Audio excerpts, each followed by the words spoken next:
Bonsoir, messieurs et dames. Merci d'être encore une fois des nôtres pour le JDS, journal du dimanche au soir.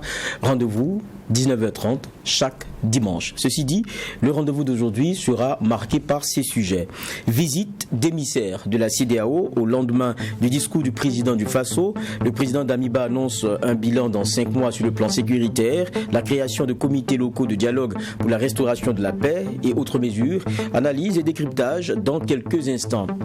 Et puis note trimestrielle sur les statistiques du commerce extérieur. Elle est élaborée tous les 3 mois. Nous reviendrons sur les grands points de ce document qui donne une vue synthétique de l'évolution conjoncturelle du commerce extérieur du Burkina Faso. Ramdi François, directeur des statistiques et des synthèses économiques DSSE en abrégé, sera notre invité.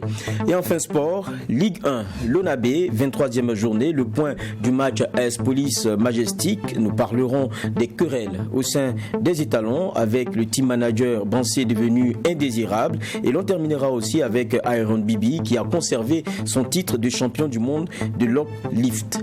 Ce sont entre autres les sujets qui seront abordés dans ce JDS. Et n'oubliez pas, nous aurons aussi un échange avec un grand homme de cinéma en la personne de Sékou Traoré. Il est réalisateur-producteur. L'œil du cyclone, Timbuktu, le mille promis porte sa marque et son empreinte. La première des rubriques pour ces JDS, c'est la rubrique politique.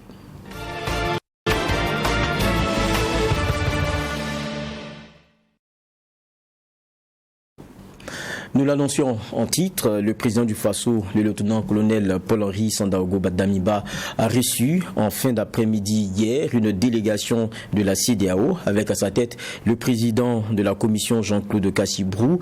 Les émissaires de l'organisation sous-régionale étaient porteurs d'un message du président en exercice de la Confédération des chefs d'État et de gouvernement de la CEDEAO, donc Nana Akufo-Addo. Et selon le président de la commission de la CEDEAO, le président du Faso a aussi donné à la délégation des clarifications relative à la transition. Nous vous proposons de suivre à présent la déclaration juste à la sortie d'audience. Nous sommes porteurs d'un message du président en exercice de la CEDEAO, le président Akufo-Addo. Et ce message a trait essentiellement aux récentes discussions qui se sont tenues lors du sommet extraordinaire de la CEDEAO du 25 mars 2022. Et donc ce message, évidemment, comme je l'ai indiqué, a été porté et nous avons effectivement pu obtenir aussi certains points, certaines clarifications du président de la transition.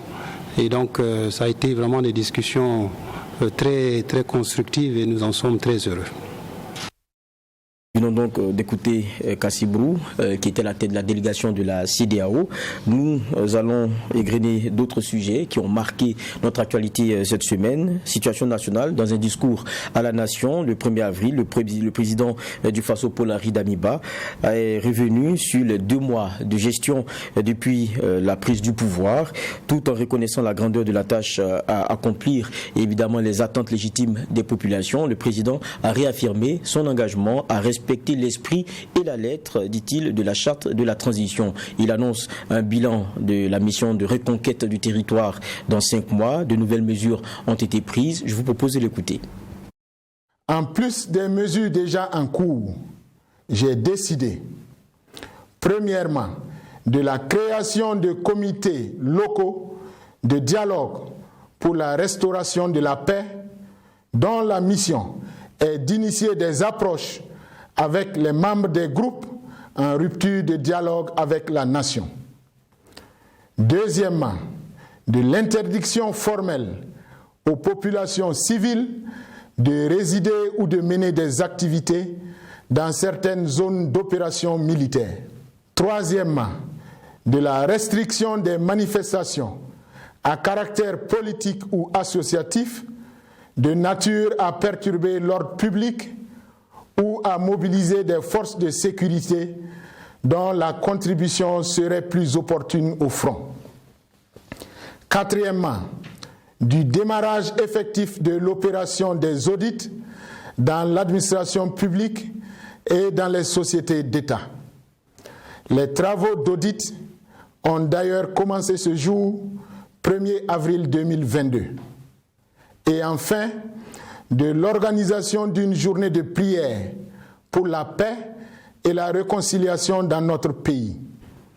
Le président du Faso, qu'on vient donc d'écouter, dans son adresse de vendredi dernier, on va dire que le décor il est planté. Et sur ce plateau avec moi pour analyser tous ces sujets, j'ai d'abord Oumarou Paul Kwalaga, directeur de l'ISRI Anthony Institut de stratégie et de relations internationales, diplomate de formation. Bonsoir, merci d'être avec nous. Merci pour l'invitation. Merci. Et nous avons aussi Zakaria Nadia, qui est secrétaire confédéral chargé de la formation syndicale à la CGTB, Confédération Générale des Travailleurs du Burkina.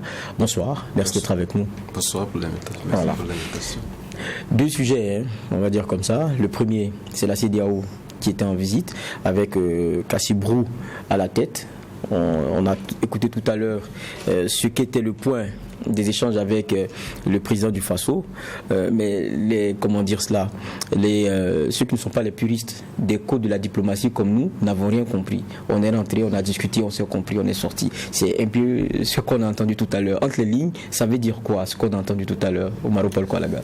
Je pense que c'était un processus normal, c'est la suite du sommet extraordinaire qui a été organisé, comme on l'a dit, en fin mars. Donc ils sont porteurs effectivement d'un message ou de grandes décisions qui ont été prises. On a déjà vu quelques déclarations. Je crois qu'ils viennent pour donner un peu plus de détails. Tout ne se dit pas forcément dans une déclaration. Expliquer où nous en sommes, mais aussi en retour, voir par rapport à ce qui a été mis dans la déclaration, quels sont... Je veux dire, c'est vrai qu'il y a une réaction officielle, tout juste à la veille de l'arrivée de la délégation. C'est vraiment aller un peu plus dans le fond, expliquer ce qui attend de part et d'autre les différents partis, mais dans un langage de vérité, de sincérité, et d'expliquer certainement qu'est-ce qui pourrait arriver si un certain nombre de choses peut-être n'allaient pas dans le sens voulu par le sommet. Je crois que c'est beaucoup plus ça. Voilà, en quelques mots, je crois que c'est un compte rendu assorti d'éléments d'enjeu et éventuellement de ce qui pourrait arriver comme prochaine étape. Mais quand on entend souvent cette rhétorique, nous sommes porteurs d'un message que nous avons traduit, mais dans le cas dans lequel nous sommes, le message il semble clair, il y avait des ultimatums qu'on avait, c'est les rappeler fermement ou bien assez souvent comment est-ce que ça se fait? Ah oui, mais comme vous l'avez dit, c'est dans un code aussi diplomatique. On a affaire à un président de la transition, c'est la plus haute personnalité de l'État qui prend ce nombre de décisions. C'est vrai que tout, comme je l'ai dit, pour revenir un peu en arrière, tout n'a pas été dit dans le document. En cas filigrane, on sait qu'il y a quand même des ultimatums. Et le Burkina avait réagi tout juste avant l'arrivée. Et sur la question de la détention, on va dire, de l'ex-président du Faso, je crois que le Burkina a produit un communiqué ou une déclaration à ce sujet. Ensuite, par rapport au délai de la transition, peut-être qu'on va revenir. Je crois qu'il y a eu aussi quelques réponses, à mon sens, qui n'ont pas été affinées, toujours dans un langage aussi, on va dire, un peu codé.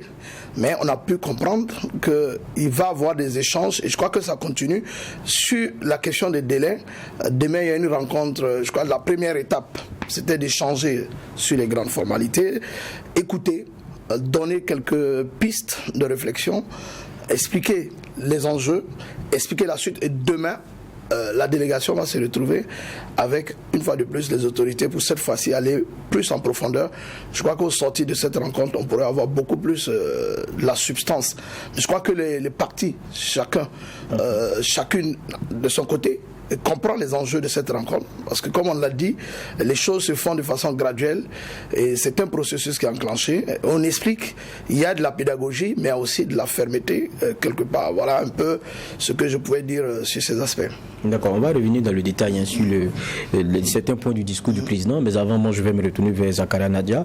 On a vu un monde syndical, notamment l'UAS, qui, avec les sanctions au Mali, avait en tout cas partagé ses craintes, notamment en termes de poids qu'il pourrait y avoir, notamment sur ces populations-là. Aujourd'hui, on va dire c'est le même chemin presque dans lequel nous sommes, avec les mêmes risques de sanctions. On a maintenant le balai diplomatiques, de représentants de la CEDEAO qui viennent. On a entendu tout à l'heure, disait Omaro Paul Koualaga, les bris de réponse qu'on a déjà commencé à donner sur 2 ultimatums concernant la libération de Roch Kaboré. On nous a dit depuis quelques semaines, des discussions se font, mais la question de la durée de la transition. On tape le Mali d'ailleurs pour cela aujourd'hui. Et nous sommes sur nos 36 mois et on a entendu le président dire ça peut être moins que ça si. Est-ce que vous craignez aussi pour qu'il y ait des éventuelles sanctions pour le Burkina? Si la CEDEAO reste dans la même logique, la logique qu'elle a adoptée sur le Mali, il va sans dire que, évidemment, nous sommes dans sa ligne de mire, puisque, si j'ai bien compris les messages qu'on a pu lire ça et là à travers les médias, les 36 mois pour la CEDEAO, c'est trop. C'est cela. Et pour nous, à écouter le porte-parole du gouvernement, il a dit nous ne sommes pas tenus par des délais. Notre délai, c'est le terrain. Bon, donc si les deux partenaires restent dans la même logique, c'est-à-dire la CEDEAO et l'État du Burkina, bon, logiquement, on devrait aller dans le même sens. La CEDEAO devrait aller dans le même sens que le Mali. Maintenant, peut-être que si peut-être l'État du Burkina, comme il semble être, c'est ce que moi j'ai pu lire à travers les postures, dans les bonnes grâces des organisations internationales, peut-être que les sanctions pourraient être moindres, mais en tout cas, si la CEDEAO veut être cohérente avec elle-même, il faut qu'elle aille dans ce sens-là. Mais pour nous, en fait, les questions des délais, en tant que UAS, je ne vais pas dire que ça nous importe peu, mais c'est de savoir réellement, dans le fond, est-ce que les décisions que les populations prennent dans leurs États, est-ce que les décisions de la CEDEAO sont au-dessus de ces décisions-là? C'est la question qu'on se pose. Parce qu'on a vu la charte, elle a été adoptée par comment on appelle les forces vives. Donc, je suppose que ce sont les populations du Burkina qui ont unanimement, en tout cas dans un consensus, allé dans ce sens-là. Donc, si la CEDEAO revient remettre ça en cause, ça veut dire que la CEDEAO est au-dessus du peuple. La première interrogation que je me pose. Ensuite, que fait la CEDEAO pour alléger les souffrances des populations? Parce que nous sommes syndicats, on s'occupe des travailleurs, on s'occupe des populations. Qu'est-ce qu'elle fait? Aujourd'hui, au Burkina, la famine pointe à l'horizon. Si elle est même déjà là. Les populations fuient les localités parce qu'elles ne peuvent pas cultiver, parce qu'il y a l'insécurité. Qu'est-ce qu'elle fait pour ça? Donc, nous, ce sont ces interrogations-là. Et pour nous, si la CEDEAO contribue à apporter des solutions à ces questions-là, les questions des délais vont se résoudre d'elles-mêmes. C'est notre posture. Je reviens vers Koualaga. Je sais que la durée en filigrane, ça commence à devenir l'autre sujet, puisque le premier, l'élargissement de l'ancien président Roch Kaboré, on a l'impression que c'est un sujet qui semble plier. En tout cas, ils nous ont montré la bonne foi en la matière. Mais pour le second, on a entendu dans le discours du président que ça pourrait même ne pas durer les 3 ans.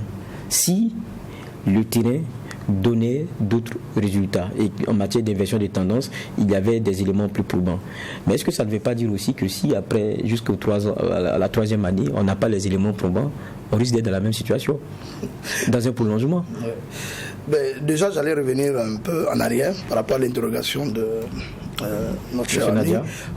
Voilà. Évidemment, c'est vrai que le Burkina est un État souverain, justement avec une constitution comme tous les autres États. Mais il se trouve que à côté, le Burkina souscrit volontairement à un certain nombre d'organisations pour lesquelles elle s'est engagée de bonne foi, à faire partie de ces organisations pour en tirer un certain nombre d'avantages sur un certain nombre de questions. Par exemple, ici, c'est sur la gouvernance, la démocratie, pour ne donner que l'exemple de la CEDEAO et des aspects économiques, mais bien sûr qui prend en compte d'autres dimensions. Peut-être que souvent, ces aspects ne sont pas très médiatisés. Il n'y a pas que la question des élections, il y a d'autres aspects. Il y a les questions sur l'agriculture, l'économie, la technologie, tout ce qui est comme autre pilier de la vie économique d'un État, ce sont des départements qui sont pris en charge par la CEDEAO. Donc elle travaille, mais il n'y a pas de médiatisation profonde en dehors des ateliers ou des rencontres qu'un certain nombre de techniciens ou de partenaires, voilà, qui sont habitués à ce genre de rencontres, voilà, ils prennent part pour dire que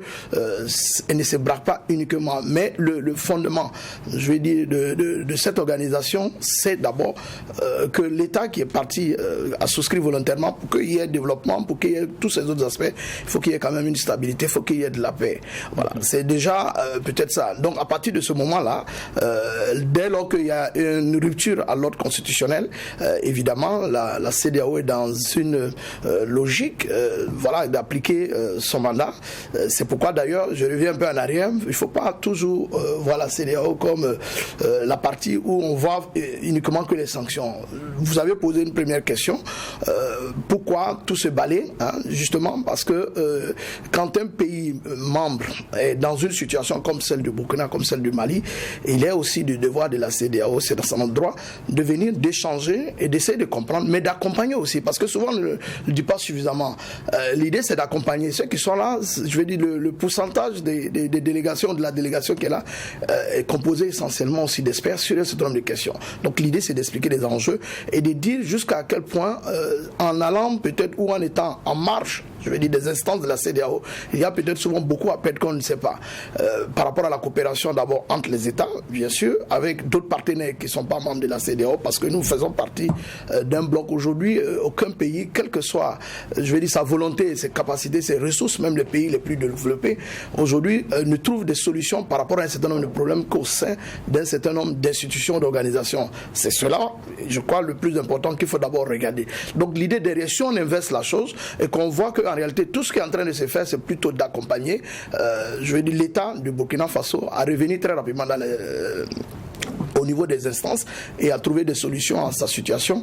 On peut peut-être revoir un peu le discours par rapport à cela. Maintenant, par rapport au délai. Le délai, c'est aujourd'hui un élément central parce que selon les textes de la CEDEAO, c'est clair qu'en la matière, quand une situation arrive, on a évoqué cela dernièrement sur vos plateaux, je crois que les délais sont connus, c'est 6 mois tout au maximum, avec peut-être le cas du Burkina, la dernière fois on était allé jusqu'à 12 mois. Et aujourd'hui, les contextes que connaissent les pays aujourd'hui au sein de la CEDEAO, notamment par rapport à la menace sécuritaire et menace terroriste, fait qu'elle est obligée d'être un peu plus ou moins flexible pour accepter un certain nombre de délais. Maintenant, laisser les délais de façon élastique, que chaque État décide de quel délai va décider, parce qu'aujourd'hui, une fois de plus, vous l'avez bien dit dans votre intervention, on ne sait pas jusqu'à quel moment. Je crois que la fenêtre qu'a donnée le président de la transition la dernière fois pour dire que dans 5 mois, on pourrait évaluer la situation et voir que le délai pourrait peut-être être revu, je veux dire, en deçà de ce qui est proposé, est un bon indicateur pour indiquer que je crois que le président du Faso, qui est le premier porteur, je veux dire, de cette relation entre le Burkina et la CEDEAO, comprend les enjeux et comprend les risques d'aller vers un affrontement ou d'aller vers un bras de fer qui va être beaucoup préjudiciable aux populations qu'on ne le pense. Est-ce qu'aujourd'hui, c'est vrai que des discours sont tenus ça et là, avec l'envie effectivement d'auto-déterminer, c'est ce qu'on attend, d'être dans une logique de dire qu'on peut. Est-ce qu'aujourd'hui, froidement, on peut aller vers cette situation? L'exemple du Mali n'est pas très loin. C'est vrai qu'au-delà de tout ce qui s'est dit, de ce qu'on a comme l'impression que les choses bougent, mais il y a une sorte de stagnation, parce qu'on a compris depuis quelque temps quand même que le Mali est revenu plus ou moins des meilleurs sentiments. Le discours qui était tenu dès les premiers instants n'est plus le même discours aujourd'hui. Vous avez vu que dernièrement, même si le président de la transition malienne n'a pas participé à la rencontre des chefs d'État, mais il y a eu quand même quelques discours, quelques gages de volonté de revenir, et donc qui s'aboute évidemment sur les délais. De 5 ans, on est passé jusqu'à, je crois qu'on propose, voilà, 2 ans, 24 mois, qui n'est pas encore jusqu'à présent accepté. Je crois que le Burkina comprend ces risques. Maintenant, il faut peut-être avoir le courage de communiquer et d'informer ces populations, parce que je crois que ce qui peut-être manque, c'est que les populations n'ont peut-être pas toutes les informations. Est-ce qu'aujourd'hui, en l'état actuel, nous sommes capables capables d'aller vers ce bras de fer? Est-ce que nous sommes capables aujourd'hui d'aller, de dire que nous, on doit rester dans une logique, évidemment, d'aller dans des délais qui ne sont pas, je vais dire, 3 années, c'est pas possible. Ça, il faut le dire. Je crois que les discours qui sont tenus là vont nous ramener à un moment donné à revoir. Moi, je me dis que les échanges de ces 2 jours vont nous faire avancer. Je suis très optimiste parce qu'on a quand même des diplomates chevronnés. On a une ministre des Affaires étrangères qui fait partie de l'arcane diplomatique, qui est aujourd'hui ministre des Affaires étrangères, qui connaît bien les enjeux. Je crois qu'elle a les mots qu'il faut pour expliquer et faire comprendre, j'allais dire, aux autres entités l'avantage qu'on gagnerait plutôt à aller dans un discours de conciliation, de concession, que dans un bras de fer. D'accord. On va en venir maintenant aux mesures nouvelles qui ont été annoncées par le président du Faso. On en retient comme ça en gros 5 quand on regarde, ou 4, et bon, hormis la prière, donc on en a 4. La première des mesures, c'est la création de comités locaux de dialogue pour la restauration de la paix. C'est vrai qu'il y a d'autres mesures qui vont vous intéresser de façon directe, mais je vais rester avec Palaga. Vous êtes spécialiste des questions de conflit, et quand on parle d'un comité, de la création de comités locaux de dialogue pour la restauration de la paix, vous dites que à ce niveau très déconcentré là, c'est intéressant aussi d'agir. Oui, bien sûr. Je crois que là, il y a eu une question qui, depuis longtemps, était pendant dans le débat. C'était de la question de négocier avec un certain nombre d'acteurs. Je crois que pendant longtemps, il y a eu, de part et d'autre, des arguments sur est-ce qu'on négocie ou on ne négocie pas. Je crois que là, on franchit une étape supplémentaire, c'est-à-dire qu'on a pris conscience du fait qu'aujourd'hui, une partie de la solution doit être trouvée à l'intérieur, je veux dire, des différentes communautés. Et que c'est vrai qu'on attend beaucoup sur le volet militaire. C'est vrai, il y a des efforts qui sont faits, mais après un diagnostic, je veux dire, bien établi, on comprend qu'aujourd'hui, tenter cette approche ailleurs, ils l'ont essayé. On a vu un peu au Mali, ça a été pas forcément le résultat qu'on attendait, mais c'est toujours bien peut-être d'expérimenter. On verra bien quel va être le contenu de ce qui va être mis dans ces comités locaux de dialogue avec les différents acteurs, et voir est-ce que les acteurs quelque part seront dans une dynamique vraiment de collaboration et de franchise. Je crois que là on s'attaque à un autre volet aussi qui anticipe sur le volet dont on a parlé souvent, qui est la déradicalisation. Donc c'est une opportunité qui va être donnée si certains parmi ceux qui sont aujourd'hui au centre de cette situation comprenaient et qu'ils reviennent peut-être à de meilleurs sentiments et pourraient peut-être contribuer aussi à apporter une solution. Parce que quoi qu'on dise, on va dire que la lutte contre le terrorisme, on l'a dit aussi plusieurs fois, elle a pris racine au sein des populations. C'est toujours aussi au sein des populations qu'elle va prendre fin. Donc je pense que c'est une approche qu'on peut expérimenter, bien sûr, mais gageons que ce soit avec des gens qui sont animés de bonne foi et que ce ne serait pas un marché de dupes. En tout cas, voilà. Je pense que la mission est claire, initier des approches avec les membres des groupes en rupture de dialogue avec la nation. Un autre point qui me tient à cœur, je pense aussi à celui de Zakaria Nadia. Je rappelle que vous êtes secrétaire confédéral chargé de la formation syndicale à la CGTB. C'est le 3e point, de la restriction des manifestations à caractère politique ou associatif de nature à perturber l'ordre public ou à mobiliser des forces de sécurité dont la contribution serait plus opportune au front. Quand on regarde, il n'y a pas seulement la restriction des manifestations à caractère politique ou associatif, il y a quelque chose qui est ajouté de nature à perturber l'ordre public ou à mobiliser les forces de défense et de sécurité. Le bémol, ça vous parle? Ou bien pour vous, il faut s'arrêter au mot restriction, c'est de ça qu'il s'agit? Pour nous, il faut s'arrêter au mot restriction. Parce que qui apprécie qu'une manifestation est de nature à troubler l'ordre public? C'est toujours l'autorité. Donc nous pensons que cette question nous tient vraiment à cœur, la question des libertés.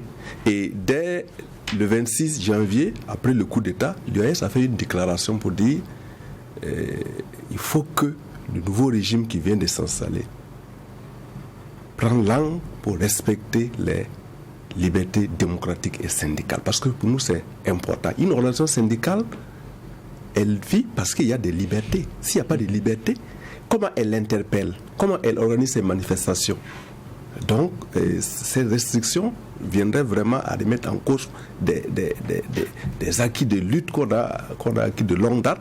Et si la restriction des libertés, l'interdiction des manifestations devait contribuer sur le terrain à lutter efficacement contre le terrorisme, je parie que depuis lors, on aurait déjà fini avec le terrorisme. Rappelez-vous, le régime passé. Et depuis pratiquement 2018, les manifestations publiques étaient interdites. Quand les organisations syndicales, les OSC déposent leur comment dirais-je, je ne sais pas si c'est une demande, parce qu'ils confondent ça à une demande, leur avis de manifester, ça, ils disent que c'est interdit. Et depuis lors, il y a beaucoup de manifestations qui ont été interdites, réprimées sur le terrain. Et les 2 jours avant même le coup d'État, il y a eu des manifestations qui avaient été interdites. Donc, depuis 2018, dans certaines localités, le couvre-feu a été instauré. Mais est-ce que ça a permis réellement de lutter efficacement contre les attaques terroristes? Je pense qu'il faut que, pour nous, on doit faire les valeurs là, le vivre ensemble là, ça doit aller avec le respect des libertés publiques. Mais il y a un point qu'il fait sortir là, il dit que ça serait intéressant de ne pas mobiliser nos forces pour autre chose que le front. C'est un peu ça qu'on entend. De toute façon, nous, au niveau des organisations syndicales, quand nous organisons nos manifestations, on a toujours un système de sécurité autonome qu'on met en place. Et on ne pourra pas me dire que une organisation syndicale a organisé une manifestation et ça a dégénéré. On a toujours notre système de sécurité qui encadre les manifestants et ça s'est toujours bien passé. Maintenant, il y a des manifestations, effectivement, quand c'est autorisé, bon, l'autorité juge nécessaire de venir encadrer, mais ça ne dépasse pas une dizaine de CRS, de policiers pour encadrer la manifestation.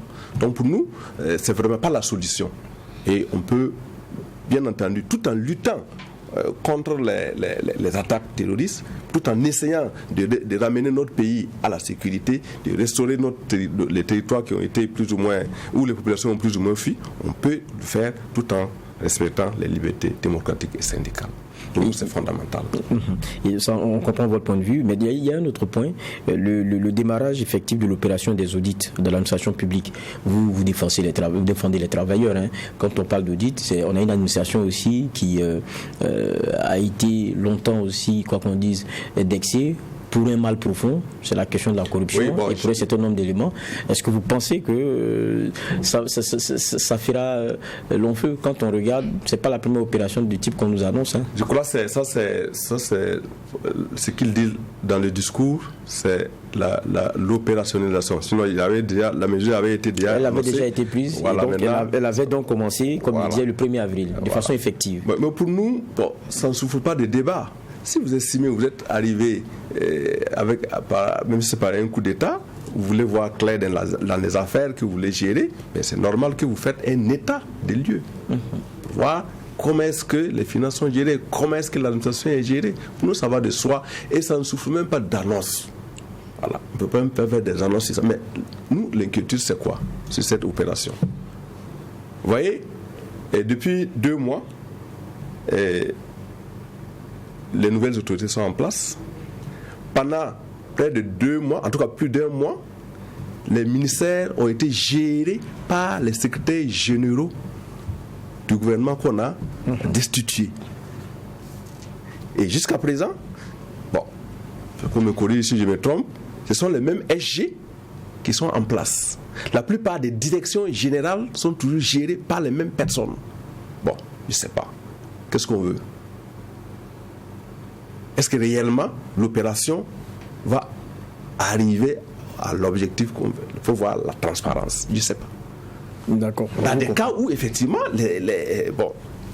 même si ce n'est pas au niveau central, au niveau déconcentré, où on a découvert certaines combines parce que justement les autorités qui sont restées en place continuent à combiner. Donc, certes, l'audit doit être fait, mais il faut qu'on prenne des dispositions pour que ça puisse donner les résultats escomptés. D'accord, on va aller à un autre sujet très rapidement et je vais là-dessus recueillir vos sentiments. Mais on lance d'abord le reportage et après on discute. C'est un appel de plusieurs organisations de la société civile à manifester et ils sont sortis donc à l'aide de banderoles et de slogans hostiles à la CEDEAO et à la France. Ils se sont retrouvés place de l'indépendance Bamako, donc on est au Mali, c'était vendredi. Ils ont notamment réclamé l'autonomie monétaire du Mali qui est depuis le 9 janvier, on le sait, sous le coup de sanctions. Les manifestants ont souhaité aussi que le Mali se retire de la CEDEAO, Communauté économique des États de l'Afrique de l'Ouest. C'est la correspondance à Bamako de Bouraï Massoulou, notre reporter. Des centaines de personnes se sont réunies à la place de l'indépendance pour demander aux autorités de la transition d'engager les procédures de retrait du Mali de la CEDEAO et de l'UEMOA. Ces deux organisations communautaires ouest-africaines sont accusées par ces manifestants d'être à la solde de la France. Ça fait combien de mois la CEDEAO nous a fermé la frontière? Quelque chose qui n'existe même pas dans les articles. Ils ont violé les articles, les accords, ils ont tout violé. Ce ne sont pas des frères à nous. Ce ne sont pas des frères à nous. Ce ne sont pas des Africains. Ce sont juste des valets de la France, de Macron, de ce Macron-là qui est en France, là, qui est là à diriger ces dirigeants de la CEDEAO. C'est pas la peine qu'on soit là-bas. Ça ne nous sert à rien de rester dans la CEDEAO. Dans leur déclaration lue devant les centaines de manifestants, les organisateurs adressent leur doléance au président de la transition, le colonel Assimi Goïta. Le doléance, Excellence, Monsieur le Président, sont les suivantes. Première doléance, l'arrêt immédiat des missions de la CEDEAO dans notre pays. Deuxième doléance, le retrait pur et simple du Mali de la CEDEAO. La création d'une monnaie nationale symbole de souveraineté. La fermeture, puis la nationalisation de toutes les entreprises de société françaises au Mali. Le renouvellement sous un compte prétexte du mandat de la ministre. Après la manifestation, une délégation a été désignée pour la remise de la déclaration au Premier ministre pour le président Assimi Goïta. En recevant la déclaration, le chef du gouvernement a rappelé que la doctrine du Mali est celle de l'intégration africaine. La République du Mali, dès sa naissance, s'est fixée comme vocation d'unir les Africains. Et c'est pour cela que nous disons que nous sommes l'un des rares pays, sinon le seul, qui a inscrit dans la Constitution, quels que soient les régimes politiques, que le Mali est prêt à abandonner tout ou partie de sa souveraineté pour construire l'unité africaine. Donc quand le Mali décide de quitter une organisation qui malheureusement, disons heureusement jusqu'à ces dernières années, est considérée comme la meilleure construction sous-régionale en Afrique, avant de quitter une telle organisation, il faut prendre toutes les précautions. Il ne faut pas aller en contradiction avec la doctrine politique du Mali depuis longtemps. À noter que la CEDEAO a maintenu les sanctions prises en tandem avec l'UEMOA, malgré l'avis de la Cour de justice de l'UEMOA qui demande la levée des sanctions contre le Mali. Un reportage signé Bourema Soulou, notre correspondant permanent à Bamako. Je reviens vers Omarou Paul Kwalaga. On a écouté ce que sont les requêtes de ces manifestants et puis la réponse de Choguel Maïga, le Premier ministre. Moi, la question que je vous posais, c'est comment on sort par exemple d'une CEDEAO. On sait que pour l'Union africaine, on a connu le cas mauritanien, ça a pris au moins 1 an, 2 ans, et même pour réintégrer cette union, il y a encore, quoi qu'on dise, des balises, il y a donc des éléments donc à remplir. Pour la CEDEAO aujourd'hui, on peut se réveiller demain matin et puis par une annonce, c'est fini. Non, je pense que c'est peut-être ne pas comprendre un peu comment fonctionne cette organisation internationale. Je crois que tout est contenu dans les textes, c'est prévu. Mais maintenant, il y a effectivement des étapes à respecter. Vous êtes sous le coup des sanctions. Ça c'est une étape, ça ne veut pas dire que vous n'êtes pas membre de la CEDEAO. Maintenant, si vous êtes suspendu des instances, ce qu'on fait, c'est de travailler pour que vous reveniez à l'intérieur de l'organisation au niveau des instances.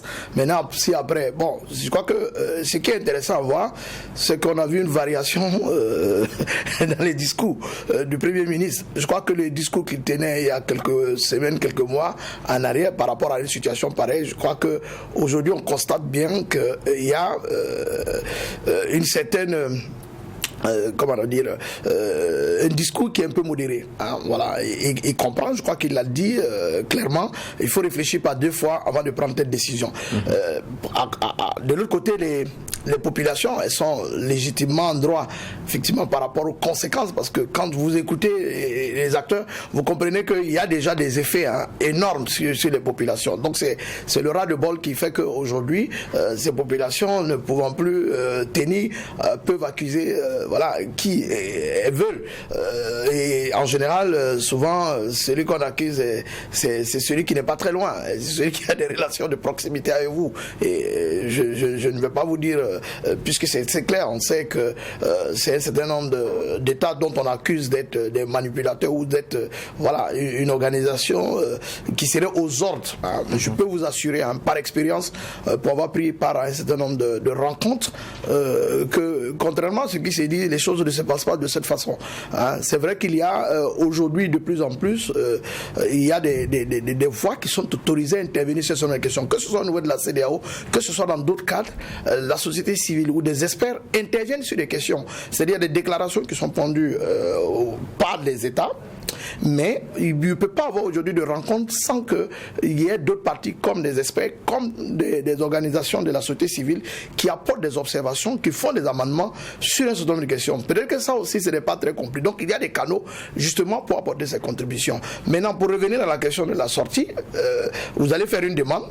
C'est tout à fait normal, mais vous êtes encore tenu par vos engagements. Donc il y a des étapes, il y a des processus, je ne vais pas tous les dérouler, mais ça nous prendrait au moins peut-être 1 à 2 années avant qu'on ne parte. Mais entre-temps, comme je l'ai dit, vous êtes toujours tenu aux engagements. Donc les sanctions, tous les autres aspects, ça s'applique à vous. Et après, est-ce qu'aujourd'hui, en l'état, et lui-même il le dit, le Premier ministre, la CEDEAO, quoi qu'on dise, avec quelques limites objectives, est l'une des organisations les mieux abouties sur le continent. Est-ce qu'aujourd'hui, on peut trouver son salut? C'est vrai qu'au-delà de ce qu'on a comme émotion, est-ce qu'aujourd'hui, on peut trouver son salut en dehors d'une organisation qui va vers une dynamique de pouvoir confédérer, parce qu'il l'a dit, lorsqu'on va dans une organisation, on transfère une partie de sa souveraineté, et à partir de cet instant, c'est sûr que quand on va aux engagements, il faut s'attendre à un moment donné que si on ne les respecte pas, qu'on puisse. Mais je crois que le plus important, c'est beaucoup plus de travailler à revenir et avoir des accords assez raisonnables et des concessions de part et d'autre, que d'aller peut-être aujourd'hui avec des émotions à demander aujourd'hui qu'on quitte la CEDEAO. C'est faisable, mais je me dis que c'est pas quelque chose qui pourrait arriver. Voilà, il y a des conséquences. D'accord, Zakaria Nadia, petite réaction avant qu'on ne se laisse. Vous comprenez un peu la position? Oui, je crois que ce que j'ai dit au début, effectivement, les sanctions qui sont imposées par la CEDEAO, ce sont les populations qui les vivent au quotidien. Et donc, c'est normal qu'elles se mobilisent pour essayer de trouver des solutions. Et pour moi, effectivement, ces sanctions-là ne s'imposaient pas. Parce qu'aujourd'hui, elle va faire plus mal aux populations qu'aux autorités qu'elle est censée interpeller pour qu'elles reviennent à de meilleurs sentiments. Et donc, on aurait pu trouver peut-être d'autres canaux pour amener le Mali à se conformer. Bon, même ça, parce que la question des élections, bon, voilà, il a rappelé tout à l'heure que bon, la CEDEAO ne s'intéresse pas qu'à des questions électorales, certes, mais aujourd'hui, même si on décide d'organiser des élections dans un pays où il y a l'insécurité, on les organise comment? Prenez le cas du Burkina. Il y a des territoires où les forces de sécurité ne sont plus présentes. Vous organisez les élections comment? Ça, c'est une réalité. Maintenant, si effectivement, d'ici là, les nouvelles autorités arrivent effectivement à sécuriser, à réinstaller certaines populations et à permettre à l'administration de se déployer, il n'y a aucun problème. Mais tenir coûte que coûte à ce qu'on fasse les élections dans un espace qui n'est pas du tout sécurisé, parce que c'est une aventure. D'accord. Il y a certaines parties d'ailleurs qui sont en train de se mettre en ordre de bataille si d'aventure des élections arrivent, et c'est ce qu'on souhaite, parce que à la fin de transition, c'est ce sur quoi ça débouche. Mais je vais déjà vous dire merci, Zakaria Nadia, d'être passé. Vous êtes secrétaire confédéral chargé de la formation syndicale à la CGTB. En tout cas, merci d'être passé. Merci bien. Merci aussi à Oumarou Paul Kwalaga, directeur de l'ISRI, Institut de stratégie et de recherche et de relations internationales. En tout cas, merci d'être passé. Merci beaucoup. Voilà, je le disais, il y a des partis qui se mettent en ordre de bataille et il y en a même qui se créent. Le nouveau parti de Abdoulaye Moussé, vice-président de l'Assemblée nationale dissoute le 24 janvier dernier, s'appelle Parti panafricain pour le salut, PPS en abrégé. Le nom et les attributs ont été dévoilés au cours de l'ouverture de l'Assemblée générale consacrée au lancement du parti, et le parti se dit d'obédience sociale démocrate. Parti panafricain pour le salut, PPS, c'est le tout nouveau parti politique au Burkina Faso, créé par des transfuges de 10 partis politiques. D'obédience socio-démocrate, le PPS veut œuvrer pour un Burkina Faso plus juste, paisible, prospère et d'une Afrique unie. Pour la plupart membres du régime MPP jusqu'à sa chute le 24 janvier 2022, les fondateurs du nouveau parti disent tirer leçon des limites de l'ancien système face aux problèmes que connaît le pays. Cela nécessite une prise de conscience et un changement de paradigme comme incarné par le PPS. Le fait de tout essayer et aboutir à la confiscation du pouvoir par l'armée, cela veut dire que nous devrons reproposer en tant que classe politique quelque chose au Burkinabé. Et nous, PPS, nous pensons que ce qui manque, c'est la réconciliation. Ce qui manque, c'est l'union des cœurs. Pour nous, le fait d'avoir des élus et des leaders politiques, des intellectuels de plus de 10 partis politiques s'associer pour créer le PPS, nous pensons que chacun a son problème et il pense que le PPS doit être la solution. Au-delà du Burkina Faso, le nouveau parti panafricaniste entend porter des luttes pour l'indépendance véritable de l'Afrique. Pour les responsables, c'est une nouvelle offre politique au service de l'ancrage de la démocratie et du progrès social. Il est né dans le souci d'aider la construction d'une démocratie politique, sociale, économique et culturelle capable de procurer aux Africains une indépendance véritable et assumée et les rassurer également un développement harmonieux. Notre parti attend prendre une part entière dans la résolution des crises actuelles et futures. Il entend jouer sa partition pour l'avènement d'un Burkina Faso de paix, de progrès, de prospérité, d'obédience social-démocrate. Le PPS milite pour un Burkina Faso plus juste, plus prospère et pour une Afrique unie en phase avec les exigences du moment. Pour Abdoulaye Mossé, la création de ce parti est l'aboutissement des frustrations nées le lendemain du congrès de son ancien parti, le MPP, et de l'analyse des résultats de l'élection de novembre 2020, se prononçant sur le fait que cet acte soit vu par certains comme une trahison vis-à-vis de l'ancien président. Abdoulaye Mossé a laissé entendre que le moment venu, Roch Kaboré connaîtra ses vrais amis. Retour sur ce plateau pour une autre partie de ce JDS et cette fois-ci, nous allons aborder les questions économiques.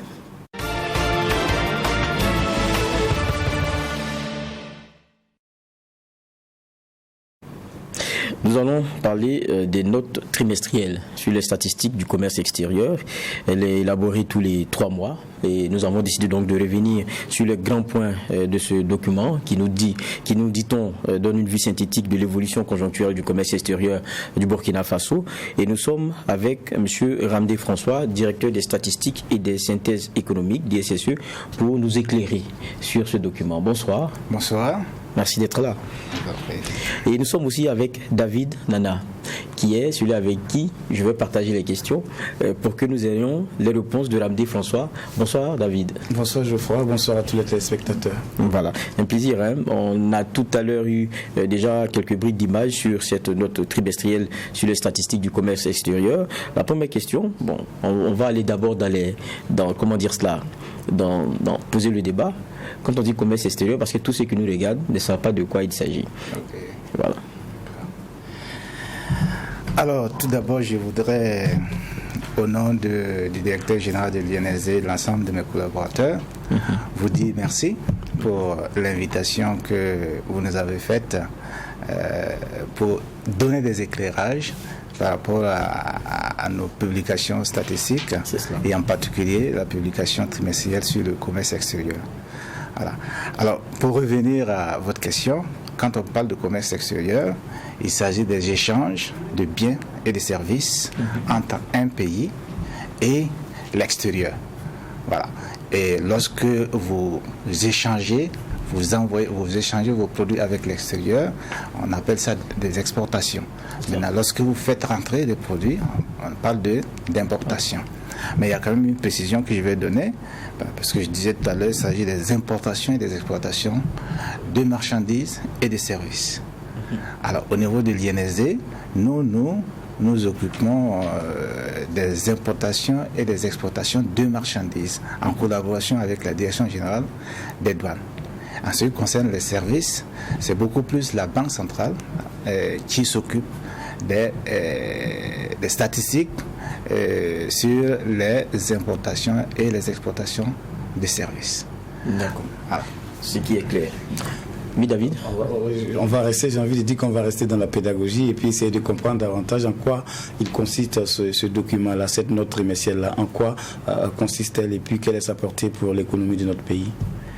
Ok.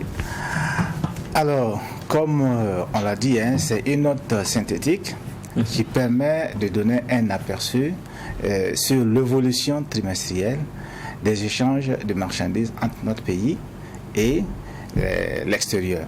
Voilà, quand vous prenez le document, il est synthétisé en 3 principales parties, où vous avez une première partie qui regarde un peu les évolutions des exportations, en ce sens où on essaie de regarder un peu l'évolution des principaux produits exportés par le Burkina. Et en deuxième partie, on essaie de voir les principaux pays partenaires, où vont nos produits principalement. Voilà. Et ensuite, au niveau des importations, c'est la même chose. On essaie de voir quels sont les principaux produits importés par le pays. On essaie de voir également quels sont les principaux pays d'où viennent nos produits. Voilà. Et maintenant, dans une troisième partie, c'est une partie où on essaie de voir, de calculer des indices qui permettent de donner l'évolution des importations, l'évolution des exportations en termes de prix, de quantité, de valeur unitaire, ainsi de suite. Voilà. En temps également, il y a la balance commerciale et les questions de taux de couverture qui permettent de voir est-ce que nous importons plus que nous exportons. Voilà. Est-ce que la valeur de nos exportations permet de couvrir la valeur de nos importations. Voilà. Donc, grosso modo, ce sont ces différentes parties que le document essaie de présenter.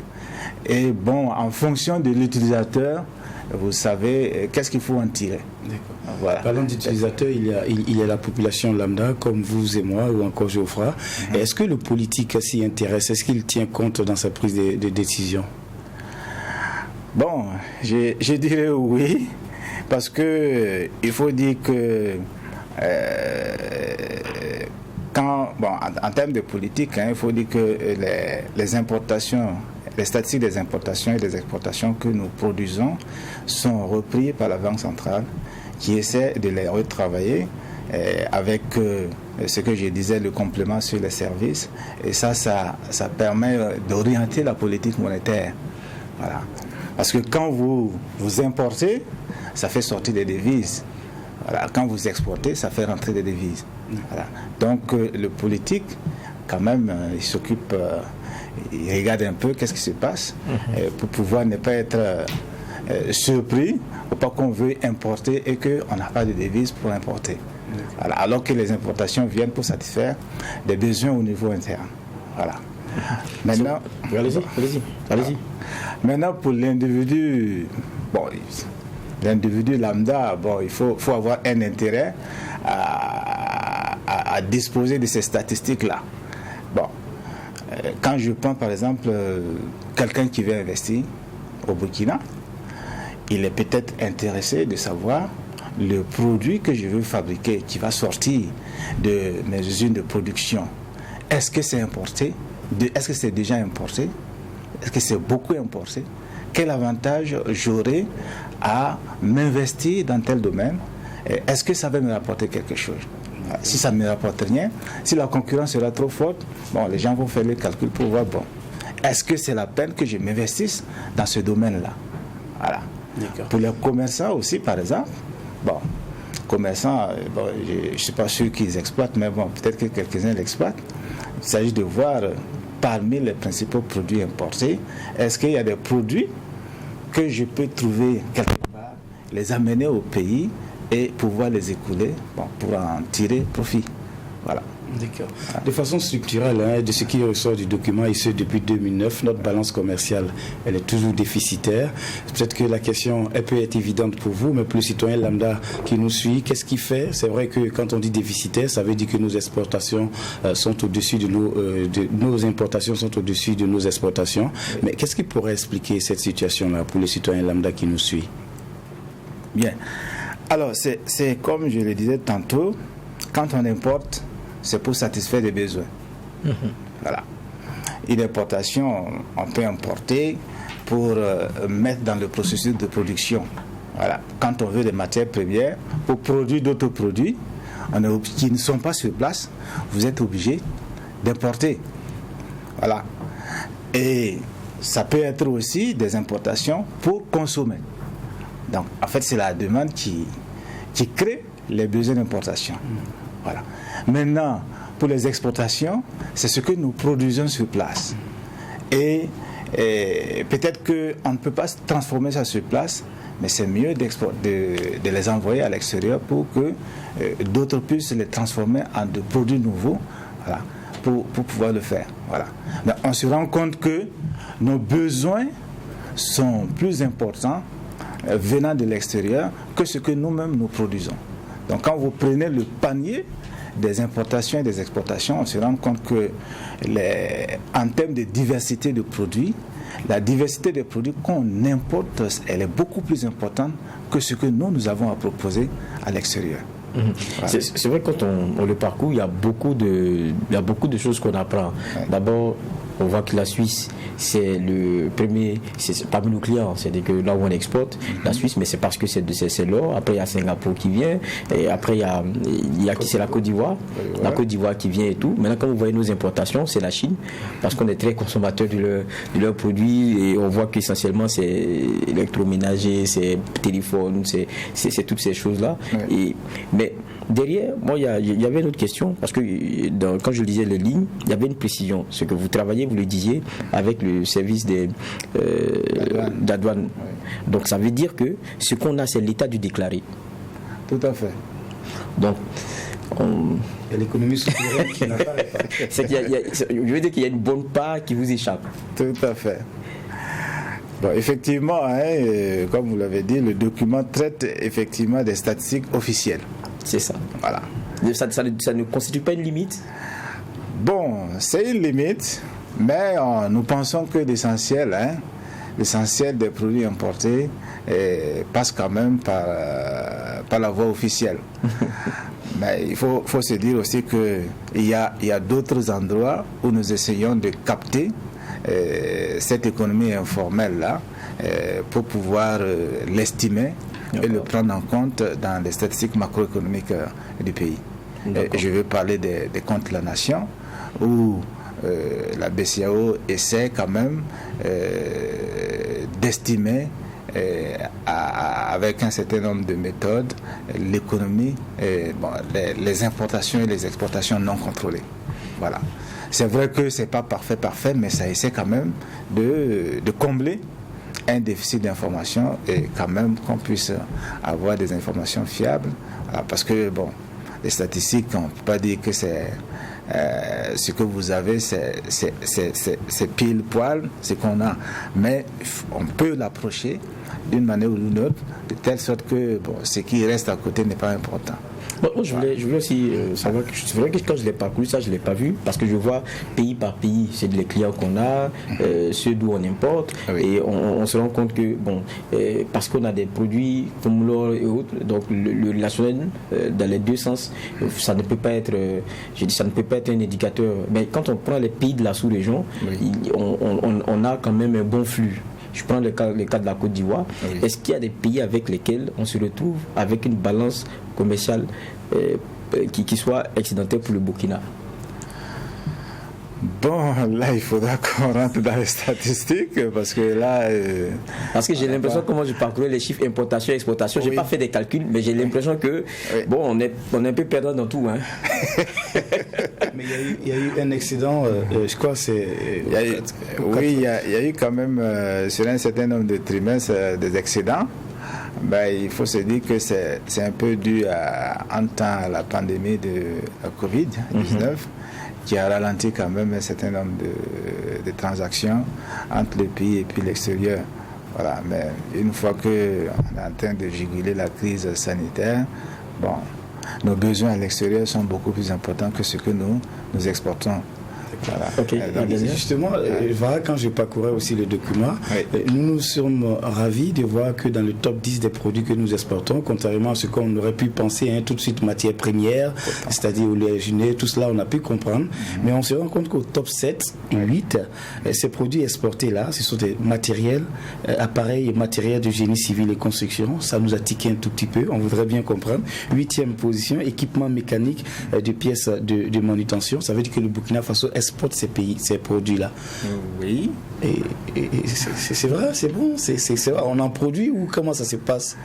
Bon, terres de transit. Ah oui, ça aussi c'est possible. Oui, effectivement, ce qu'il faut dire aussi, on peut importer et puis réexporter. Ah d'accord. Voilà. Parce que si vous regardez dans le pays, on n'a pas des usines spécialisées de fabrication de ce genre de matériel. Voilà, mais à partir du moment où on a la possibilité d'importer, si on trouve un débouché ailleurs qui permet d'avoir beaucoup plus de profit, les gens n'hésiteront pas. On achète pour eux, voilà, tout à fait. Voilà. D'accord. Si, je pense que ça sera tout. En tout cas, on va demander à ceux qui nous suivent aussi, c'est de simplement aller regarder. C'est accessible sur Internet. Oui. Vous pouvez même le télécharger et regarder le document. Il y a beaucoup d'enseignements dedans.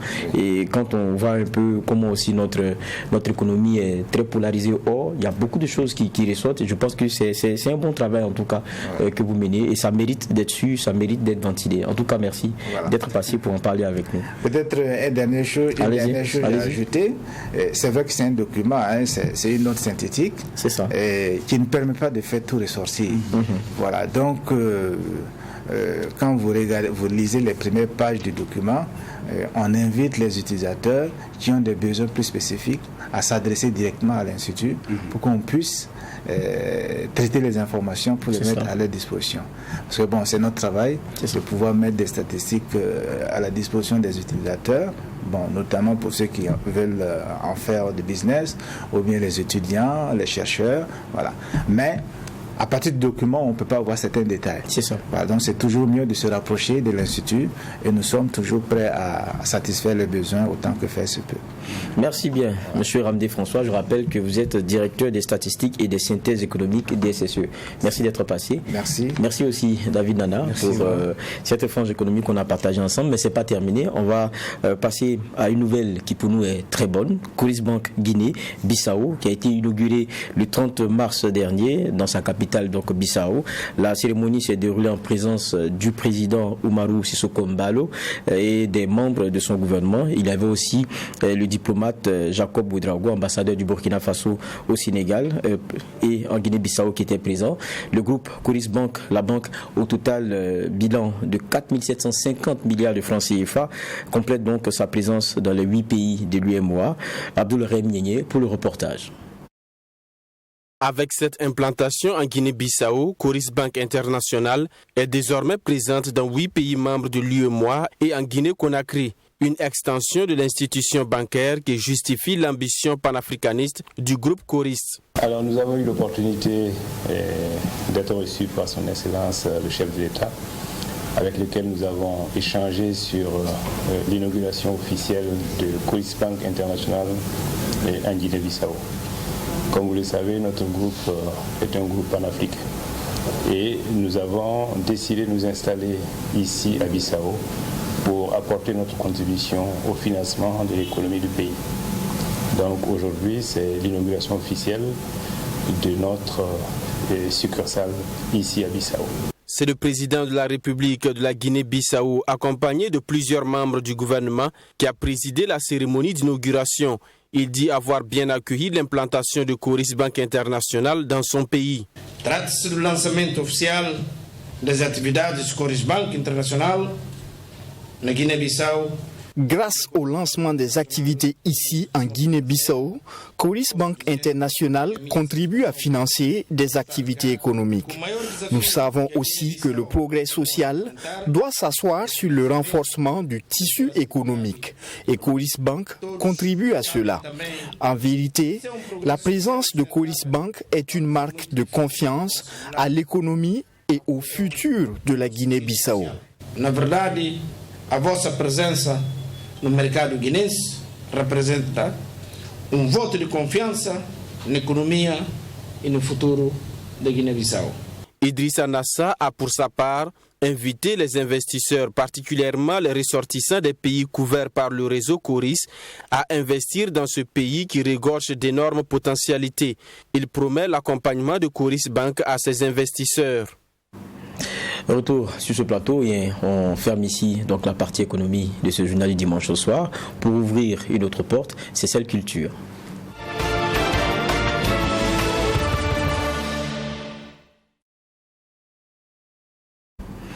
Et je l'ai dit en début d'émission, on allait échanger avec un grand nom du cinéma, un grand nom de notre cinéma, en la personne de Sékou Traoré, réalisateur, producteur. Bonsoir, merci d'être avec nous. Bonsoir.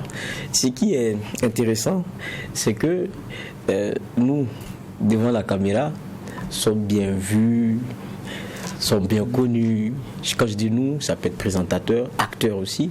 Mais vous, derrière les caméras, c'est pas pareil. Et vous n'avez pas l'habitude aussi de vous mettre là comme ça devant. Mais on va faire cet exercice-là ensemble parce que c'est important aussi de faire connaître ces grands noms, de faire connaître ceux qui font bouger les choses derrière et qui ont du boulot, qui ont vraiment du boulot. Sékou Traoré, quand on parle de vous, moi j'ai vu d'abord depuis 2001 Gorel, j'ai plein de notes, le CV il est tellement long, j'ai dit ça c'est intéressant. Et puis vous avez plein de films, et vous avez participé à plein de films qui ont vu les plus grands festivals comme ceux de Cannes et autres. Et le problème au Burkina souvent c'est qu'on ne valorise pas. Et on s'est dit dans le JDS c'est très intéressant, c'est très important qu'à un moment donné on puisse passer à faire des zooms. Et c'est pour cela qu'on vous a invité. Comment vous commencez avec le cinéma? Comment vient, je sais que vous avez fait des études pour, mais comment vient le choix, le déclic chez vous? En fait, vers la fin du lycée, je m'étais dit il faut que je m'oriente dans une matière artistique, ou en tout cas une matière qui permet de rêver un peu. Et j'avais pensé d'abord à la poésie, et au Burkina c'est pas possible quoi. En tout cas d'en vivre. D'en vivre, oui. Je suis d'accord. Et donc après je me suis dit pourquoi pas le cinéma.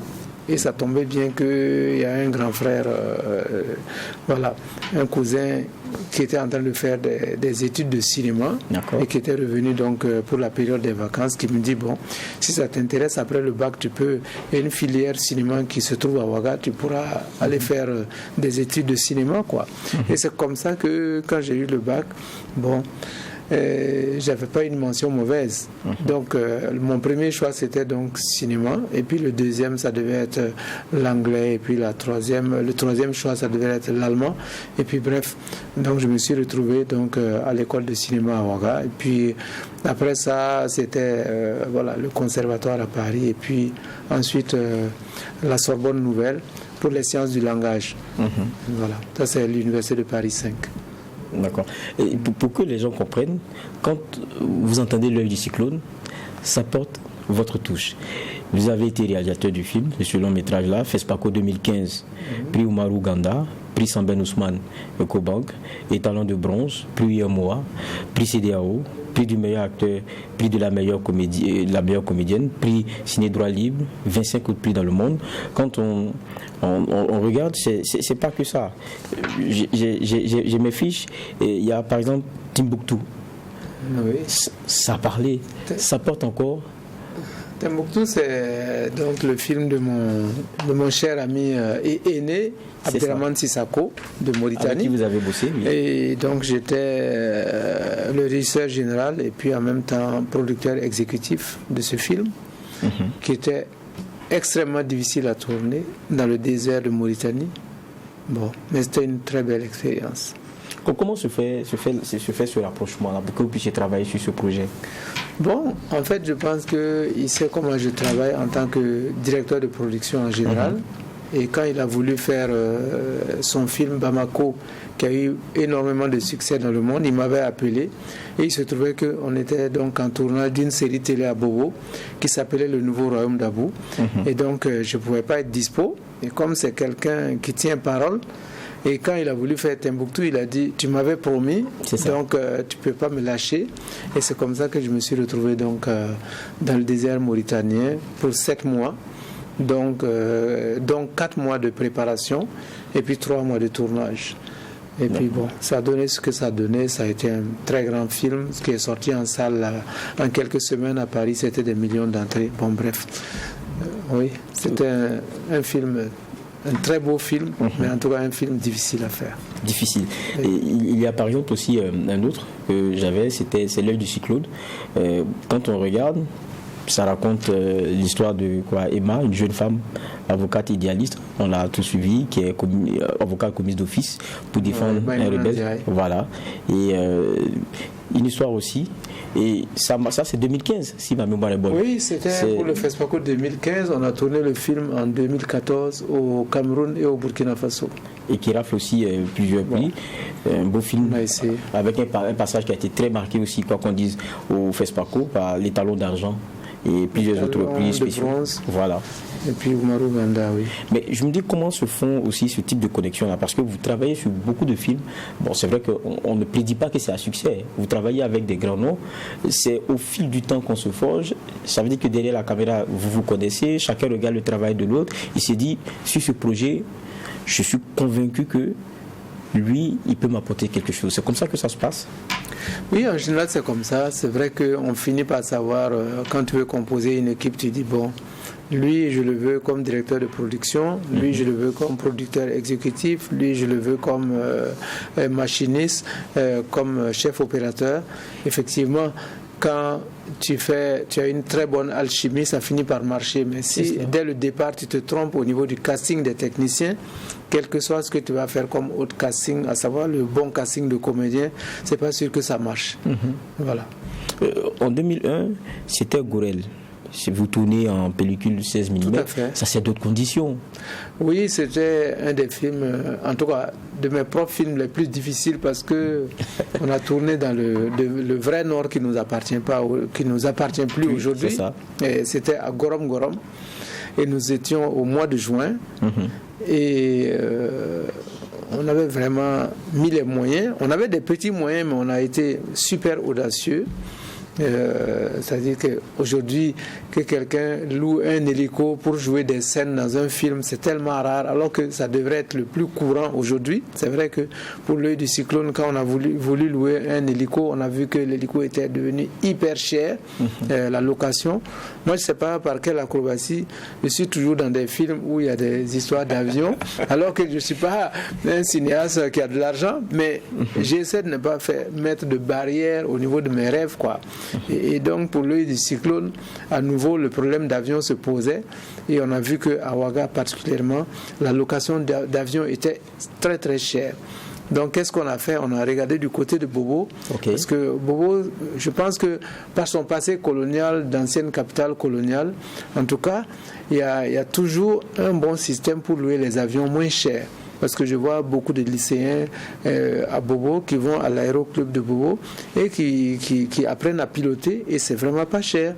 Donc j'ai essayé du côté de Bobo et c'était 10 fois moins cher que de louer les mêmes avions à Ouaga. Et donc du coup la scène qu'on devrait faire quelque part autour de Ouaga, et on a fait la scène à Banfora en louant, donc puisqu'on avait besoin de forêt, on a loué l'avion à Bobo et on allait tourner la scène à Banfora. Et c'est comme ça que ça s'est passé.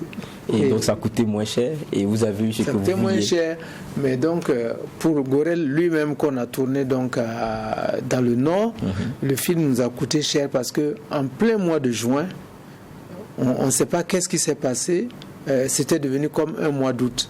Il pleuvait tous les jours.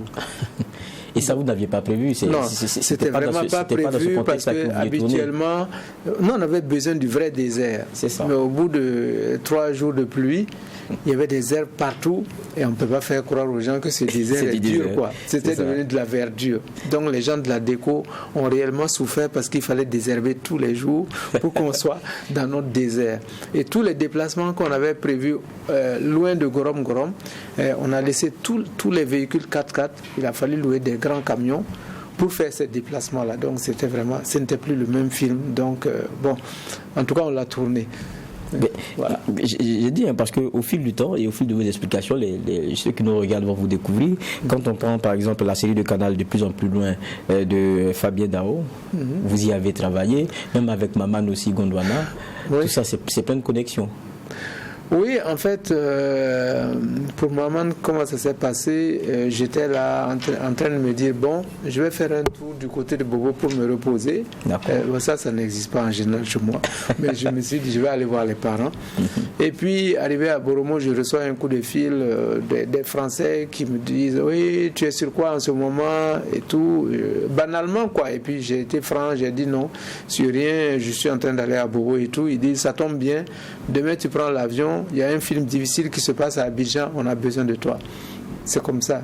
Donc je suis allé à Bobo et puis le lendemain j'ai fait demi-tour, je suis venu à Ouaga, j'ai pris un avion et j'étais à Abidjan et on a commencé à préparer ce fameux film. Donc j'ai fait encore 7 mois. Ce qui me fait le plus mal, c'est d'être toujours dehors pendant 7 mois. Ça, c'est... Parce que préparer le film en général, si c'est pour bien préparer un film, long métrage en tout cas, ou série télé, c'est 4 mois. D'accord. Et le tournage, c'est 3 ou 4 mois encore. Donc je me suis retrouvé à Abidjan et à Yamoussoukro pour préparer et tourner ce film-là. Sinon, Maman, on ne se connaissait pas avant, mais c'est par la boîte de production française que donc on s'est connus. Mais qu'est-ce que vous préférez parce qu'on voit ici, vous avez travaillé sur des séries, ça veut dire que là c'est des saisons, c'est des choses qui ne finissent pas comme ça. Il y a des films qui sont des longs métrages, il y en a aussi, parce que quand j'ai vu dans votre série, vous avez travaillé sur des documentaires et tout. Quel est le canevas qui vous plaît le plus, vous? Bon, mes premiers films en tant qu'auteur, c'était le documentaire. Mais la fiction m'a toujours plu parce que ça me permet vraiment de rêver. Mais le documentaire, c'est souvent des sujets qui me tiennent à cœur, qui me touchent. C'est cela. Et donc le tout premier documentaire qui a eu du succès, c'était donc Ismaël, un exemple de courage, qui était donc l'histoire de ce jeune handicapé des 4 membres, et qui est aujourd'hui d'ailleurs avocat en France. Et il était handicapé parce que le train était monté sur lui à l'âge de 2 ans. Et par miracle, on ne sait pas pourquoi, il n'y a pas eu une hémorragie qui a mis fin à ses jours. Et donc son père qui avait donc lu dans un livre qu'il y a une japonaise qui était née sans ses 4 membres. Et elle avait appris à écrire avec la bouche. C'est ça. Et donc, c'est comme ça qu'il a encadré son fils et qui écrit mieux que nous tous, qui dessine mieux que nous tous. Et qui est donc, quand j'ai découvert son histoire, j'ai dit non, on ne peut pas laisser ça comme ça. On est parti donc faire ce documentaire sur lui. Et heureusement, il y a des gens qui ont vu ce film un peu partout dans le monde et ils ont décidé de l'appuyer. Et puis c'est comme ça que c'est parti, jusqu'à ce que... Voilà. Vous parliez tout à l'heure d'un point qui pour moi me tient à cœur. Oui. C'est la question des moyens. Vous disiez, vous trouvez quelquefois des subterfuges, comme vous parliez de la scène avec l'avion. Oui. Mais est-ce que notre cinéma est vraiment accompagné?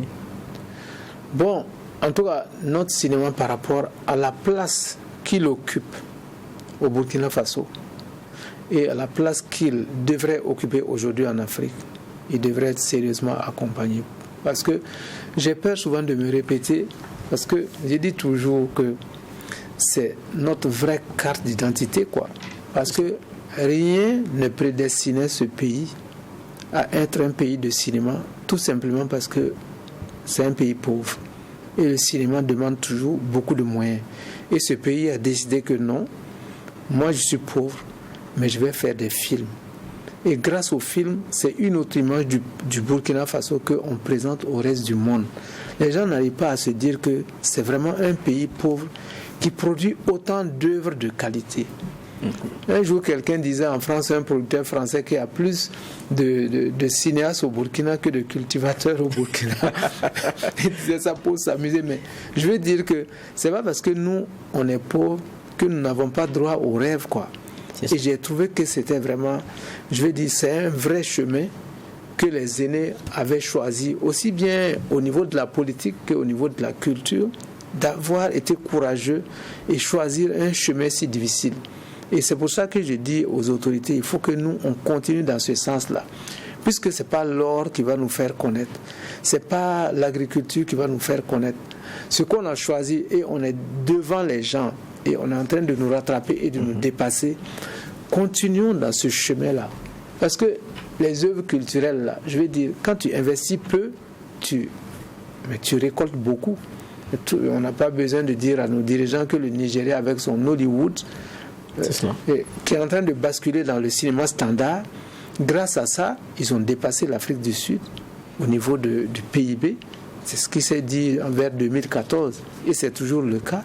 Et nous, je pense qu'avec un peu plus d'efforts, on peut employer tellement de monde. Moi, je dis toujours, au risque de me répéter, que tu mets 100 millions, l'État met 100 millions dans un film burkinabé, 100 millions bien réfléchis, le film arrive à rapporter 300 autres millions de différents fonds européens et d'autres fonds comme ça dans le monde.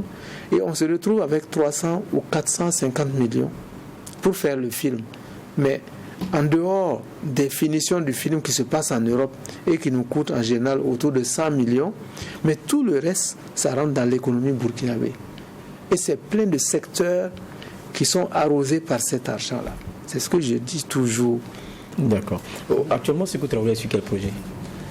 Actuellement, bon, je suis sur ma série télé que j'arrive pas à faire décoller vite, mais elle est écrite et j'espère que au bout de quelques mois, on va dire enfin il est en train de tourner cette fameuse série télé parce que c'est l'écriture qui est la plus difficile et l'écriture est faite. Et donc c'est ça vraiment mon projet actuel.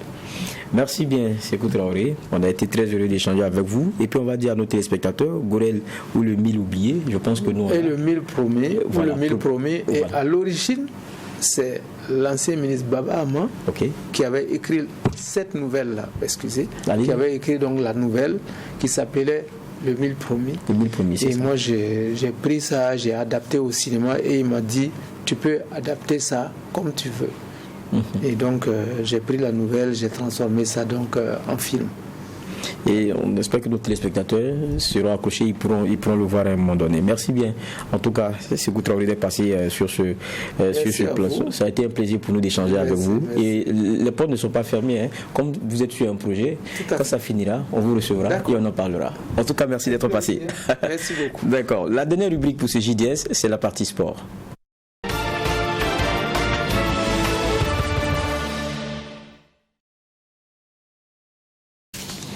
Et puis pour la partie sport, Cheikh Ahmed Alassane Sanou, peut-être que ça ne vous dit rien, mais lorsqu'on dit Iron Bibi, ça vous parle au plus. Il a conservé son titre de champion du monde de locklift. Il a soulevé le 2 avril 2022 à Londres une charge de 218 kilos. Il était à égalité avec l'anglais Luke Stallman. Iron Bibi donc est pour la 4e fois champion du monde dans sa discipline.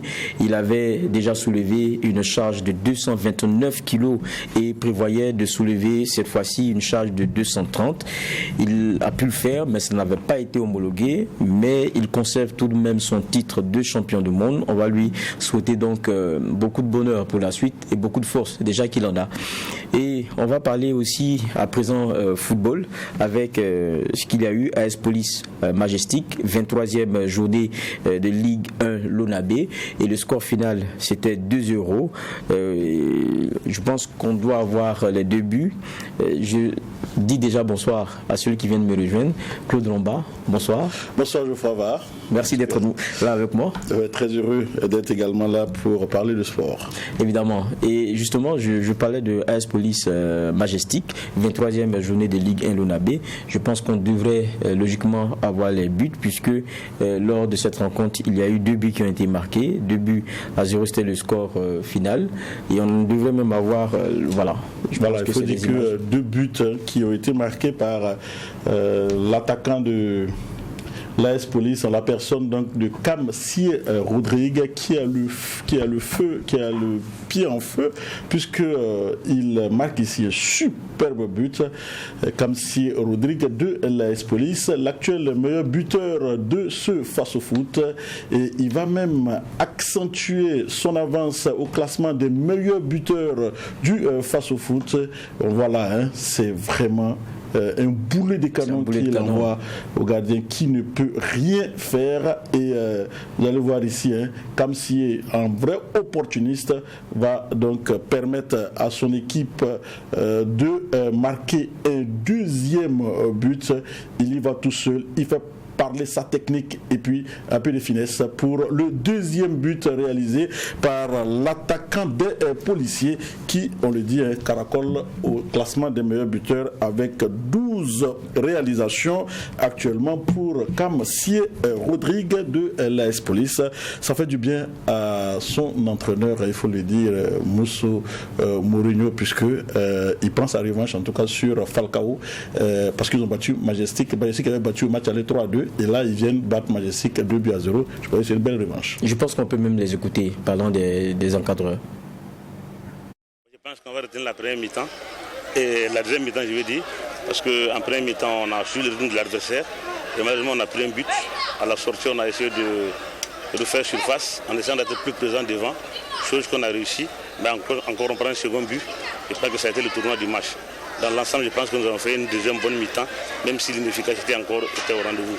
C'est vrai qu'on arrive à garder le ballon, on possède bien le ballon, on fait tourner sur les côtés, mais pour tuer, c'est un peu un problème. Je pense que c'est comme je disais la fois passée, c'est un péché pour toutes les équipes du Burkina. Mais chez nous, c'est un peu plus criard parce qu'on se crée une multitude d'occasions et qu'on n'arrive pas à marquer. Et à la fin, on perd par un but d'écart ou 2 buts d'écart. C'est des leçons à retenir. Nous allons continuer à travailler en espérant qu'ils vont s'améliorer au fil des matchs. On peut retenir d'une façon générale que dans la vie, il y a des moments difficiles. Et c'est ça qu'on appelle la vie. Ça se définit par le mouvement. Et il y a souvent des mouvements qui sont difficiles. La fois passée, on a trébuché, on a essayé de reconstituer une équipe. Et je pense qu'on a, avec la barca et un peu de chance, on a été tactiquement en place. On a accepté subir, on a accepté courir. Et je pense qu'on mérite la récompense de 2 buts. Je pense que je suis quelqu'un qui n'a jamais été satisfait. Très lancé, non, je ne suis pas toujours dans mon registre. Il y a des moments difficiles où j'essaie de faire de 2 ronds pour gagner. Sinon, je suis quelqu'un qui est toujours porté vers l'avant, dans un registre de construction. Et je pense que si nous pouvons gagner les autres matchs aussi, ça nous fera plaisir parce que bientôt on va rentrer dans la Coupe du Faso.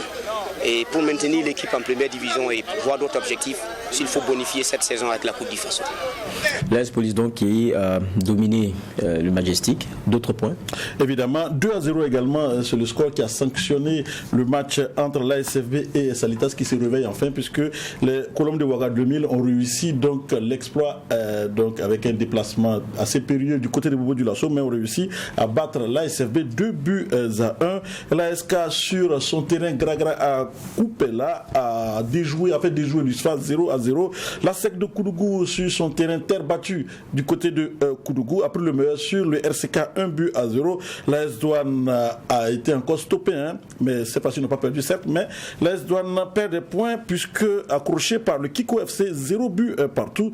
Le RCB a battu l'AS Sonabel 2-1. L'ASFA Inenga et Royal se sont quittés en bons amis 0 partout. Et puis on a dit l'AS Police donc, qui a battu Majestic 2-0 au classement. Donc c'est l'ASFA qui reste toujours en tête avec 40 points, suivi de l'Étoile filante de Ouagadougou. On n'a pas parlé de l'Étoile filante de Ouagadougou qui a gagné ce soir même 3-1 l'équipe de Vitesse, et l'Étoile filante de Ouagadougou qui est donc deuxième de ce face au foot avec 38 points à 2 longueurs de son éternel rival l'ASFA Inenga. Autant dire ça va être chaud bouillant pour ce face au foot. Et puis en troisième position on va retrouver la SEC de Koudougou.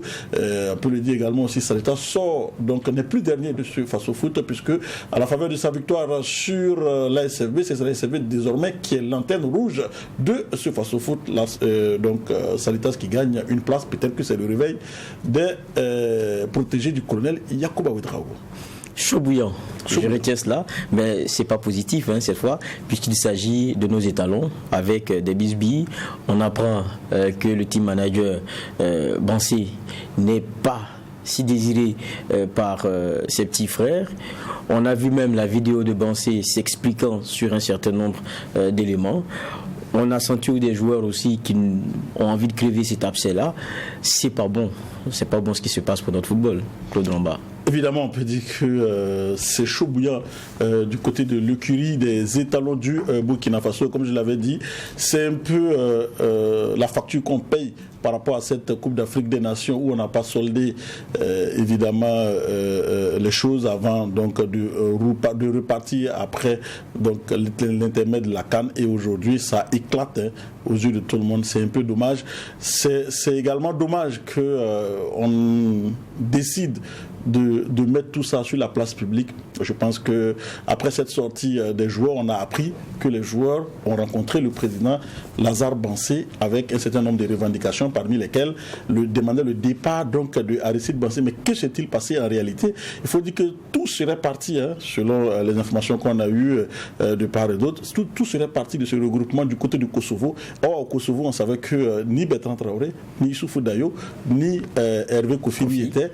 Et les joueurs qui on a vu qu'il y a eu un changement de capitaine, puisqu'on avait annoncé Adama Guira comme capitaine. Après, on a retrouvé sur le terrain Edmond Tapsoba qui est capitaine. Je pense que tout cela ne faisait pas bien.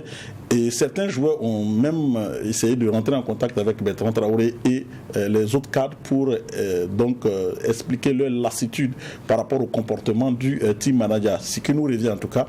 Et au-delà de ça, ils ont décidé de rencontrer, avec l'assentiment du groupe, de rencontrer évidemment le président de la Fédération burkinabé de football. Ce qui devait rester comme une situation entre les deux parties, après leur discussion, ils ont décidé qu'ils ne voudraient plus d'Aristide Bansé comme en tout cas le team manager, parce qu'il y a un certain nombre de questions qui faisaient qu'aujourd'hui il n'était plus l'homme de la situation, parce qu'il créait plus de problèmes qu'il ne pouvait en résoudre, alors que ça portait à mal la cohésion du groupe. Donc il demandait simplement son départ. Il demandait également aussi à ce qu'on paye le résultat de les primes de match de la Coupe d'Afrique des Nations, et puis évidemment d'autres griefs.